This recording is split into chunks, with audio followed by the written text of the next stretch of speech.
আপনারা ফেসবুকের copyright video আপনারা কীভাবে ডিলিট করবেন, তো চলুন আপনারা দেখাই আপনারা কীভাবে ফেসবুকের কপিরাইট ভিডিও ডিলিট করবেন। তো প্রথমে আমরা চলে যাব আমাদের ফেসবুকে আসার পর আমরা চলে যাব আমাদের প্রোফাইলে। উপরে প্রোফাইলে এখন আছে, প্রোফাইলে ক্লিক দেবো। প্রোফাইলে ক্লিক দেওয়ার পর এরকম একটা ইন্টারফেস শো করবে।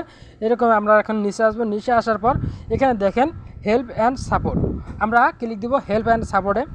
হেল্প অ্যান্ড সাপোর্টে ক্লিক দেওয়ার পর দেখেন এরকম অনেকগুলো অপশন শো করছে। এখান থেকে আমরা চলে যাব সাপোর্ট ইনবক্স। সাপোর্ট ইনবক্সে ক্লিক দিলাম।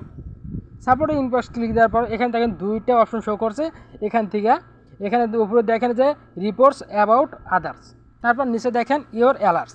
তো প্রথমে আমরা উপরে ক্লিক দেবো। উপরে ক্লিক দেওয়ার পর দেখেন যে যদি আপনার ভিডিওতে যদি কোনো কপিরাইট থাকে তাহলে আপনার এখানে শো করবে। যে ভিডিওতে আপনার কপিরাইট থাকবে সেই ভিডিও এখানে শো করবে। আর নিচে দেখেন নিচেও যে একটা আছে, নিচেরটা ক্লিক দেবো। নিচে দেখলে যে দেখেন যে আমার একটা ভিডিওতে কপিরাইট দেখাচ্ছে। তো কোন ভিডিওটা কপিরাইট দেখাচ্ছে দেখেন যে এখানে লেখা আছে your video has new monetization updates to review.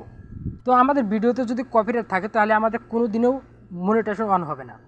তো আমরা অবশ্যই চেক করে আমরা ভিডিও আপলোড দেবো। যদি অনেক ভিডিও আপলোড করি, অনেক ভিডিও তো আপলোড দেওয়া যাবে না, এটা কখনও সাজেস্ট করে না ফেসবুকে।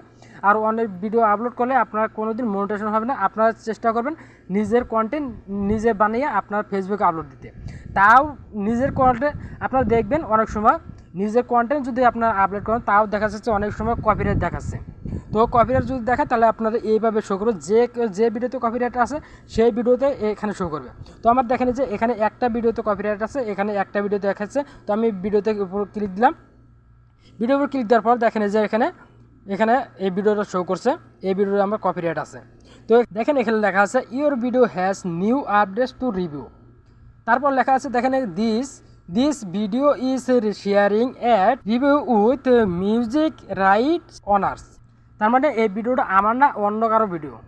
তো আমরা এই ভিডিওটা ডিলিট করার জন্য আমরা এখানে দেখেন যে সি ডিটেলস যদি ক্লিক দিয়ে দেখেন এখানে কন্টিনিউতে ক্লিক দিবেন। কন্টিনিউতে ক্লিক দেওয়ার পর আবার দেখেন এরকম একটা হিসাবে শো করছে। আবার দেখেন যে নিচে লেখা আছে কন্টিনিউ, আবার ব্যাক, নিচে লেখা আছে ব্যাক। আপনারা চলে যাবেন কন্টিনিউতে ক্লিক দিবেন। কন্টিনিউতে ক্লিক দেওয়ার পর দেখেন এখানে অনেকগুলো অপশন শো করছে। এখানে দেখেন 3টা অপশন শো করছে। নিচে লেখা আছে দেখেন যে নিচে লেখা আছে রিমুভ ভিডিও। আপনারা রিমুভ করার জন্য আপনারা এই যে রিমুভ ভিডিওটা সিলেক্ট করে নেবেন। এই রিমুভ ভিডিওতে ক্লিক দিবেন। ক্লিক দেওয়ার পর আপনারা দেখেন যে কন্টিনিউতে ক্লিক দিবেন। কন্টিনিউতে ক্লিক দিলে আপনার এই যে দেখেন যাবে ডিলিট ভিডিও যে লেখা হচ্ছে, এই ডিলিট ভিডিও ক্লিক দিলে আপনার ভিডিওটা ডিলিট হয়ে যাবে। তো আমি এখানে ডিলিট ভিডিওতে ক্লিক দিলাম। ডিলিট ভিডিওতে ক্লিক দেওয়ার পর দেখেন যে আমার ভিডিওটা ডিলিট হয়ে গেছে।